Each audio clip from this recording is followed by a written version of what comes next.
Exam ಟ್ರ್ಯಾಪರ್ YouTube channel ಸ್ವಾಗತ. ಬನ್ನಿ ಸ್ನೇಹಿತರೆ, ಈ ವಿಡಿಯೋದ ಮೂಲಕ 2021 ಜನವರಿ 12ರ ಪ್ರಚಲಿತ ಘಟನೆಗಳಿಗೆ ಸಂಬಂಧಿಸಿದಂತೆ ಮೋಸ್ಟ್ ಇಂಪಾರ್ಟೆಂಟ್ ಕ್ವೆಶ್ಚನ್ಸ್ ನೋಡೋಣ. ಈ ವಿಡಿಯೋನ ನೋಡೋಕ್ಕಿಂತ ಮುಂಚೆ ಇನ್ನೂ ನಮ್ಮ ಚಾನಲ್ಗೆ ಸಬ್ಸ್ಕ್ರೈಬ್ ಆಗಿಲ್ಲ ಅಂದ್ರೆ ಸಬ್ಸ್ಕ್ರೈಬ್ ಆಗಿ ನಾವು ಅಪ್ಡೇಟ್ ಮಾಡುವಂತ ಪ್ರತಿಯೊಂದು ವಿಡಿಯೋ ನೋಟಿಫಿಕೇಶನ್ ಬರಲು ಬೆಲ್ ಐಕಾನ್ ಅನ್ನು ಕ್ಲಿಕ್ ಮಾಡಿ. ಈಗ 2021 ಜನವರಿ 12ರ ಪ್ರಚಲಿತ ಘಟನೆಗಳನ್ನ ನೋಡೋಣ. ಇತ್ತೀಚೆಗೆ ಚೆನ್ನೈ ಬಂದರಿನಲ್ಲಿರುವ ಹೊಸ ಕರಾವಳಿ ಸಂಶೋಧನಾ ವಾಹನ ಸಾಗರ್ ಅನ್ವೇಷಕವನ್ನು ರಾಷ್ಟ್ರಕ್ಕೆ ಅರ್ಪಿಸಿದವರಾರು? ಉತ್ತರ ಡಾಕ್ಟರ್ ಹರ್ಷವರ್ಧನ್ ಸಿಂಗ್. ಚೆನ್ನೈ ಬಂದರಿನಲ್ಲಿ ಶನಿವಾರ ನಡೆದಂತಹ ಸಮಾರಂಭದಲ್ಲಿ ಕೇಂದ್ರ ಸಚಿವ ಹರ್ಷವರ್ಧನ್ ಹೊಸ ಕರಾವಳಿ ಸಂಶೋಧನಾ ವಾಹನ ಸಾಗರ್ ಅನ್ವೇಷಕವನ್ನು ರಾಷ್ಟ್ರಕ್ಕೆ ಅರ್ಪಿಸಿದರು. ಈ ಒಂದು ಹೊಸ ಸಾಗರವು ಭಾರತೀಯ ಸಾಗರದ ವೈಜ್ಞಾನಿಕ ಪರಿಶೋಧನೆಗೆ ಸಹಾಯ ಮಾಡುತ್ತದೆ ಮತ್ತು ನಮ್ಮ ಸಮುದ್ರ ಸಂಪತ್ತನ್ನು ಅನ್ವೇಷಿಸಲು ದೇಶವನ್ನು ಅನ್ವೇಷಿಸುತ್ತದೆ.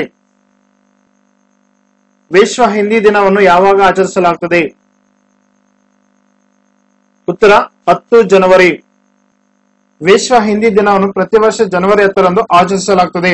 ಈ ಒಂದು ವಿಶ್ವ ಹಿಂದಿ ದಿವಸ 1975ರ ಜನವರಿ 10ರಂದು ನಾಗ್ಪುರದಲ್ಲಿ ನಡೆದಂತಹ ಮೊದಲ ವಿಶ್ವ ಹಿಂದಿ ಸಮ್ಮೇಳನದ ವಾರ್ಷಿಕೋತ್ಸವವನ್ನು ಸ್ಮರಿಸುತ್ತಾರೆ. ಈ ಒಂದು ವಿಶ್ವ ಹಿಂದಿ ದಿನದಂದು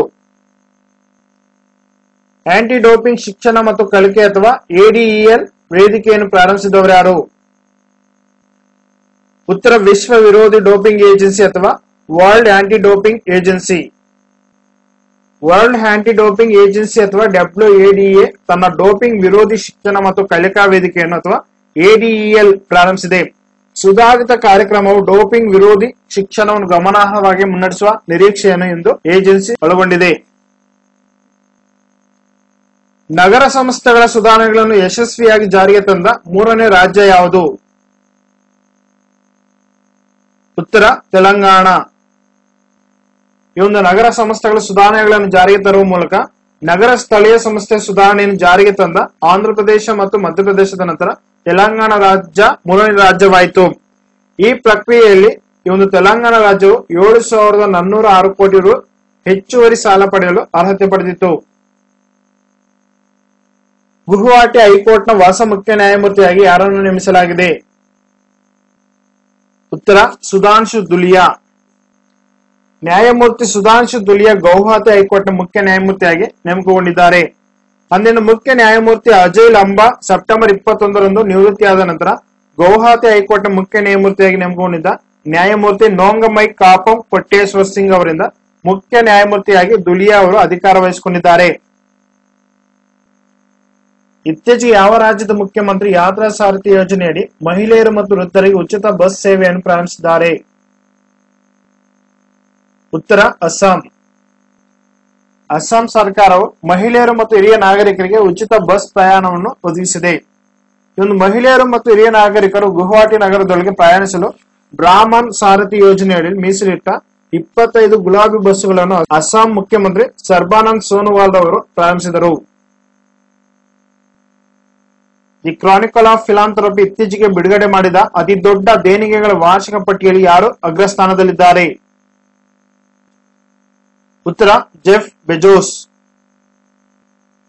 2020ರಲ್ಲಿ ದಿ ಕ್ರಾನಿಕಲ್ ಆಫ್ ಫಿಲಾಂಥ್ರಪಿ ಲೋಕೋಪಕಾರದ ವಾರ್ಷಿಕ ಉನ್ನತ ದೇಣಿಗೆಗಳ ಪ್ರಕಾರ ಅಮೆಜಾನ್ ನ ಸ್ಥಾಪಕ ಮತ್ತು ಸಿಇಒ ಜೆಫ್ ಬೆಜೋಸ್ ಹವಾಮಾನ ಬದಲಾವಣೆ ವಿರುದ್ಧ ಹೋರಾಡಲು $10 ಬಿಲಿಯನ್ ಮೊತ್ತದ ಏಕೈಕ ಅತಿ ದೊಡ್ಡ ದತ್ತಿ ಕೊಡುಗೆಯನ್ನು ನೀಡಿದರು. ಯಾವ ಕಂಪನಿಯು ಇತ್ತೀಚೆಗೆ ವರ್ಚುವಲ್ ಬ್ರೇಕ್ಔಟ್ ರೂಮ್ ಸೌಲಭ್ಯವನ್ನು ಪ್ರಾರಂಭಿಸಿದೆ? ಉತ್ತರ ಮೈಕ್ರೋಸಾಫ್ಟ್. ಯಾವ ದೇಶವು ಇತ್ತೀಚೆಗೆ ಮೊದಲ ಡಬಲ್ ಸ್ಟಾಕ್ ಲಾಂಗ್ ಹಾಲ್ ಕಂಟೈನರ್ ರೈಲು ಬಿಡುಗಡೆ ಮಾಡಿದೆ? ಉತ್ತರ ಭಾರತ. ಹರಿಯಾಣದ ನ್ಯೂ ಅಟೇಲಿಯಿಂದ ರಾಜಸ್ಥಾನದ ಹೊಸ ಕಿಶನ್ಗಂಜ್ವರೆಗಿನ ವಿಶ್ವದ ಮೊದಲ ಡಬಲ್ ಸ್ಟಾಕ್ ಲಾಂಗ್ ಹಾಲ್ ಕಂಟೈನರ್ ರೈಲನ್ನು ಪ್ರಧಾನಿ ನರೇಂದ್ರ ಮೋದಿ ಅವರು ಪ್ರಾರಂಭಿಸಿದರು.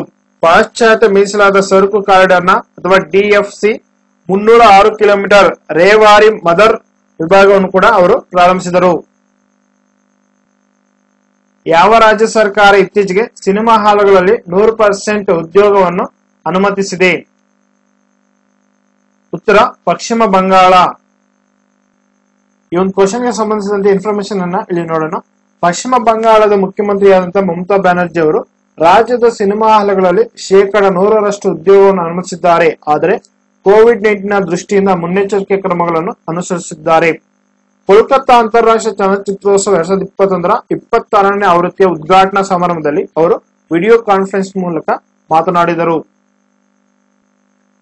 ಲಡಾಖ್ನಲ್ಲಿ ಸಂಸ್ಕೃತಿ ಮತ್ತು ಭಾಷೆಯ ವಿಷಯಗಳಿಗಾಗಿ ಸಮಿತಿ ರಚಿಸುವುದಾಗಿ ಯಾವ ಸಚಿವಾಲಯ ಇತ್ತೀಚೆಗೆ ಘೋಷಿಸಿದೆ? ಉತ್ತರ ಗೃಹ ಸಚಿವಾಲಯ. ಲಡಾಖಿ ಭಾಷೆ, ಸಂಸ್ಕೃತಿ, ಜನಾಂಗೀಯತೆ, ಭೂಮಿ, ಉದ್ಯೋಗಗಳು ಮತ್ತು ಅಭಿವೃದ್ಧಿ ಯೋಜನೆಗಳಲ್ಲಿ ಸ್ಥಳೀಯರ ಭಾಗವಹಿಸುವಿಕೆಗೆ ಸಂಬಂಧಿಸಿದ ಸಮಸ್ಯೆಗಳನ್ನು ಬಗೆಹರಿಸಲು ರಾಜ್ಯ ಸಚಿವ ಅಥವಾ MOS ಓಂಶಿ ಕಿಶನ್ ರೆಡ್ಡಿ ನೇತೃತ್ವದಲ್ಲಿ ಸಮಿತಿಯನ್ನು ರಚಿಸಲು ಕೇಂದ್ರ ಇಂದು ನಿರ್ಧರಿಸಿದೆ. ಕೇಂದ್ರ ಗೃಹ ಸಚಿವ ಅಮಿತ್ ಶಾ ಅವರು ಗೃಹ ಸಚಿವಾಲಯದ ಅಥವಾ MHA ಹಿರಿಯ ಅಧಿಕಾರಿಗಳೊಂದಿಗೆ ನಡೆಸಿದ ಸಭೆಯಲ್ಲಿ ಈ ನಿಟ್ಟಿನಲ್ಲಿ ನಿರ್ಧಾರ ತೆಗೆದುಕೊಳ್ಳಲಾಗಿದೆ. ಅಮೆರಿಕದ ಹೊಸ ಅಧ್ಯಕ್ಷ ಜೋ ಬಿಡೆನ್ ಅವರ ಶ್ವೇತಭವನದ ಉಪ ಪತ್ರಿಕಾ ಕಾರ್ಯದರ್ಶಿಯಾಗಿ ನೇಮಕಗೊಂಡವರು ಯಾರು? ಉತ್ತರ ಸಬ್ರೀನಾ ಸಿಂಗ್. ವಿದೇಶಾಂಗ ಸಚಿವಾಲಯ ಇತ್ತೀಚೆಗೆ ಬಿಡುಗಡೆ ಮಾಡಿದ ವರದಿಯ ಪ್ರಕಾರ ಎಷ್ಟು ದೇಶಗಳಲ್ಲಿ 1.34 ಕೋಟಿ NRIಗಳಿದ್ದಾರೆ? ಉತ್ತರ 210 ದೇಶಗಳು. 2 ದಿನಗಳ ವರ್ಚುವಲ್ ಇಂಟರ್ನ್ಯಾಷನಲ್ ಏಕಶಿಲಾ ಸಮ್ಮೇಳನ ಎದುಕ್ಕಾ 2020 ಉದ್ಘಾಟಿಸಿದವರು ಯಾರು? ಉತ್ತರ ರಮೇಶ್ ಪೋಖ್ರಿಯಾಲ್ ನಿಶಾಂಕ್. ಕೇಂದ್ರ ಶಿಕ್ಷಣ ಸಚಿವರಾದಂತಹ ಶ್ರೀ ರಮೇಶ್ ಪೋಖ್ರಿಯಾಲ್ ನಿಶಾಂಕ್ ರವರು 2 ದಿನಗಳ ವರ್ಚುವಲ್ ಇಂಟರ್ನ್ಯಾಷನಲ್ ಅಖಂಡ ಸಮ್ಮೇಳನ ಎದುಕ್ಕಾ 2020 ವಿಡಿಯೋ ಕಾನ್ಫರೆನ್ಸಿಂಗ್ ಮೂಲಕ ಉದ್ಘಾಟಿಸಿದ್ದಾರೆ. ಲಡಾಖ್ನ ಯಾವ ನದಿಯಲ್ಲಿ 8 ಜಲವಿದ್ಯುತ್ ಯೋಜನೆಗಳಿಗೆ ಇತ್ತೀಚೆಗೆ ಕೇಂದ್ರ ಸರ್ಕಾರ ಅನುಮೋದನೆ ನೀಡಿದೆ? ಉತ್ತರ ಸಿಂಧೂ ನದಿ. ಈ ಒಂದು ಕ್ವಶನ್ ಗೆ ಸಂಬಂಧಿಸಿದಂತೆ ಇನ್ಫಾರ್ಮೇಶನ್ ಅನ್ನ ಇಲ್ಲಿ ನೋಡೋಣ. ಸಿಂಧೂ ನದಿ ಮತ್ತು ಅದರ ಉಪನದಿಗಳಾದ ಲಡಾಖ್ ನಲ್ಲಿ 144 ಮೆಗಾವ್ಯಾಟ್ ನ 8 ಜಲವಿದ್ಯುತ್ ಯೋಜನೆಗಳನ್ನು ಸರ್ಕಾರ ತೆರವುಗೊಳಿಸಿದೆ. ಇದುವರೆಗಿನ ಅತಿ ಹೆಚ್ಚು ಎಂದು ಜಲಶಕ್ತಿ ಸಚಿವಾಲಯದ ಮೂಲಗಳು ತಿಳಿಸಿವೆ. ಪ್ರಸ್ತುತ ಹಲವಾರು ಸಣ್ಣ ಯೋಜನೆಗಳಿವೆ. ಲಡಾಖ್ ನಲ್ಲಿ ಸಿಂಧೂನಲ್ಲಿ 113 ಮೆಗಾವ್ಯಾಟ್ ಸಾಮೂಹಿಕ ಸಾಮರ್ಥ್ಯವಿದೆ ಮತ್ತು ಹೊಸ ಯೋಜನೆಗಳು ಇಲ್ಲಿಯವರೆಗೆ ನಿರ್ಮಿಸಿದ ಯೋಜನೆಗಳಿಗಿಂತಲೂ ಹೆಚ್ಚಿನ ಸಾಮರ್ಥ್ಯವನ್ನು ಹೊಂದಿರುತ್ತದೆ. NFHS 5 ಪ್ರತಿಕೂಲ ಆವಿಷ್ಕಾರಗಳನ್ನು ಪರಿಶೀಲಿಸಲು ಆರೋಗ್ಯ ಸಚಿವಾಲಯ ರಚಿಸಿದ ಸಮಿತಿಯ ಮುಖ್ಯಸ್ಥರು ಯಾರು? ಉತ್ತರ ಪ್ರೀತಿ ಪಂತ್. ರಾಷ್ಟ್ರೀಯ ಕುಟುಂಬ ಆರೋಗ್ಯ ಸಮೀಕ್ಷೆ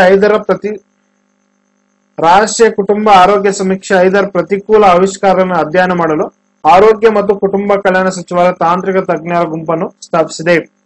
ಜಂಟಿ ಕಾರ್ಯದರ್ಶಿ ಪ್ರೀತಿ ಪಂತ್ ಅವರ ಅಧ್ಯಕ್ಷತೆಯಲ್ಲಿರುವ ಈ ಸಮಿತಿಯು ಅಪೌಷ್ಟಿಕತೆ, ಕುಂಠಿತ ರಕ್ತಹೀನತೆ ಮತ್ತು ಸಿ ವಿಭಾಗಕ್ಕೆ ಸಂಬಂಧಿಸಿದ ಅಂಶಗಳನ್ನು ಸುಧಾರಿಸಲು ನೀತಿ ಮಧ್ಯಸ್ಥಿಕೆಗಳನ್ನು ಶಿಫಾರಸು ಮಾಡುತ್ತದೆ. ಈ ಒಂದು ಸಮಿತಿಯು ಔಷಧ ಮತ್ತು ಪೋಷಣೆ ತಜ್ಞರು ಮತ್ತು ರಾಜ್ಯ ಕಾರ್ಯಕ್ರಮ ಅಧಿಕಾರಿಗಳನ್ನು ಒಳಗೊಂಡಿದೆ. ದಿಯಾನ್ ಡಿ ಲೋಹಿರಿ ಮತ್ತು ಬಸೇರಾ ಇತ್ತೀಚೆಗೆ ಯಾವ ಭಾರತೀಯ ರಾಜ್ಯದ ಯೋಜನೆಗಳಾಗಿವೆ? ಉತ್ತರ ಪಂಜಾಬ್. ಪಂಜಾಬ್ ರಾಜ್ಯದ ಮುಖ್ಯಮಂತ್ರಿಯಾದಂತಹ ಕ್ಯಾಪ್ಟನ್ ಅಮರಿಂದರ್ ಸಿಂಗ್ ರಾಜ್ಯಕ್ಕೆ ಹಲವಾರು ಕಲ್ಯಾಣ ಯೋಜನೆಗಳನ್ನು ಪ್ರಕಟಿಸಿದ್ದಾರೆ. ಈ ಒಂದು ದಿಯಾನ್ ಡಿ ಲೋಹಿರಿ ಕಾರ್ಯಕ್ರಮದ ಮೂಲಕ ಜನವರಿ ತಿಂಗಳನ್ನು ಹೆಣ್ಣು ಮಗುವಿಗೆ ಅರ್ಪಿಸಿದರು. ಪ್ರೌಢಶಾಲೆಗಳು ಮತ್ತು ಕಾಲೇಜುಗಳ ಬಾಲಕಿಯರಿಗೆ ಉಚಿತ ನೈರ್ಮಲ್ಯ ಪ್ಯಾಡ್ಗಳನ್ನು ನೀಡುವುದಾಗಿ ಘೋಷಿಸಿದರು. ಕುಳಿಗೇರಿ ನಿವಾಸಿಗಳಿಗೆ ಬಸೇರಾ ಯೋಜನೆಯನ್ನು ಘೋಷಿಸಲಾಯಿತು. 2021 ಜನವರಿ 12ರ ಪ್ರಚಲಿತ ಘಟನೆಗಳಿಗೆ ಸಂಬಂಧಿಸಿದಂತೆ ನಾವು ಕೊಟ್ಟಂತ ಮಾಹಿತಿ ನಿಮಗೆ ಇಷ್ಟವಾದರೆ ನಮ್ಮ ಚಾನಲ್ ಸಬ್ಸ್ಕ್ರೈಬ್ ಮಾಡಿ, ಲೈಕ್ ಮಾಡಿ, ಕಮೆಂಟ್ ಮಾಡಿ, ಶೇರ್ ಮಾಡಿ. Thank for watching.